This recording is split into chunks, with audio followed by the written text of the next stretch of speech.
Hello friends, அனைவருக்கும் ரமலான் திருநாள் நல்வாழ்த்துக்கள். ஈத் முபாரக். இன்னைக்கு எல்லாருமே ஒரு ஸ்பெஷல் ப்ரேயர் பண்ணிக்கலாம். உலகத்துல எல்லா இடத்துலயும் அமைதி இருக்கணும், எங்கேயும் போர் இருக்கக்கூடாது, அங்கேயும் சின்ன சின்ன குழந்தைகள் மக்கள் எல்லாமே இருக்கிறாங்க.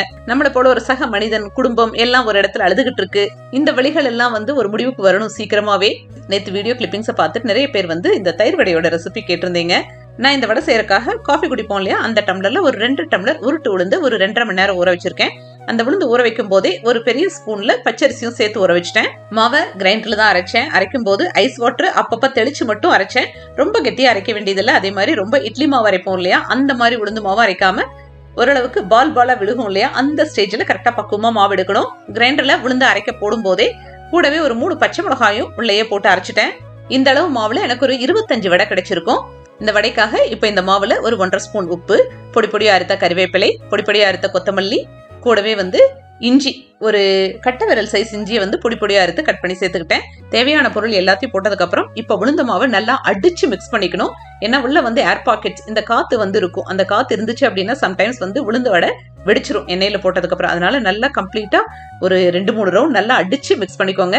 எண்ணெய் சூடாகிறக்குள்ள தயிரை தாளிச்சுக்கலாம். நான் ஆக்சுவலா தயிர் வடைக்கு 1 லிட்டர் தயிர் எடுத்திருக்கேன். அந்த தயிரை ஒரு பவுல்ல ஊத்திட்டு 1/2 ஸ்பூன் உப்பும் 1 ஸ்பூன் சக்கரை, கொஞ்சம் ஸ்வீட்னஸ் வேணுங்கிறவங்க சக்கரை சேர்த்திக்கோங்க, இல்லைன்னா விட்டுறலாம். நல்லா அடிச்சுக்கோங்க. அந்த கட்டி கட்டியா தயிர் இருக்கக்கூடாது, கம்ப்ளீட்டா ஒரே மாதிரி இருக்கணும். இப்ப தயிரை தாளிக்கிறதுக்கு 1 ஸ்பூன் ஆயில்ல கடுகு, பொடி பொடியா அறுத்த ஒரு பச்சை மிளகாய், கூடவே கறிவேப்பிலை, இது மட்டும் போட்டு அந்த தயிர்ல எடுத்து ஊத்திடலாம். கூடவே அதுல கொஞ்சம் கை நிறைய கொத்தமல்லி தலையும் தூவி விட்டுறலாம். இப்போ தயிர் வடைக்கான தயிர் ரெடி. இப்போ வடையை சுட்டு எடுத்துக்கலாம். நிறைய பேர் எனக்கு நேற்று வாய்ஸ் நோட்டே அனுப்பியிருந்தீங்க. எங்களுக்கு மட்டும் வடை கரெக்டா விழுக மாட்டேங்குது, தண்ணியில தொட்டு போடும்போது ஈவன் ஒரு வடையில கூட ஓட்ட கூட விழுக மாட்டேங்குது, போண்டாவா போட்டு சாப்பிட்டுட்டு இருக்கோம்னு சொல்லிட்டு. நானுமே பிகினரா இருக்கும்போது எனக்குமே இந்த பிரச்சனைகள் எல்லாம் இருந்துச்சு. அப்படியே கொஞ்சம் கொஞ்சமா பண்ண அப்புறம் பிராக்டிஸ்ல தான் இதெல்லாம் வந்துச்சு. பர்ஃபெக்டா வடை வர்றதுக்கு டிப் நம்பர் 1, உளுந்த மாவு நல்லா அரைச்சுக்கணும். நல்லா சாஃப்டா பந்தா வர்ற வரைக்கும் அரைக்கணும். தண்ணி அளவா ஊத்தி அரைக்கணும். தண்ணி அதிகமாயிட்டாலும் நமக்கு கரெக்டான ஷேப்ல வராது. டிப் நம்பர் 2, உளுந்த மாவு கரெக்டா ஒரு பவுல்ல நீங்க எடுத்து போடும்போது கட்டாயி டக்குன்னு விழுகணும். அப்படி விழுகிற பக்குவத்துல இருந்தா மட்டும்தான் எண்ணெயிலையும் விழுகும். உளுந்த மாவு வடை போடுறதுக்கு முன்னாடி கையில பச்சை தண்ணியை தொட்டுட்டு அதுக்கப்புறம் மாவு விடுங்க. கையில தண்ணி இருக்கிறதுனால மாவு அப்படியே ஒரு 2 தடவை தூக்கி போட்டு பிடிச்சிங்க அப்படின்னா பால் ஷேப்ல வந்துடும். கட்டை விரல்ல தண்ணியை தொட்டு கட்டை விரலால ஒரு சின்ன ஓட்டையை போட்டு அப்படியே ஸ்லோவா எண்ணெயில இறக்குனா உளுந்த வடை பெர்ஃபெக்டா வந்துடும். தயிர் வடை செய்யும் போது தயிர்ல டைரக்டா பொரிச்சு வச்சிருக்கிற வடையை போட்டுற வேண்டாம்.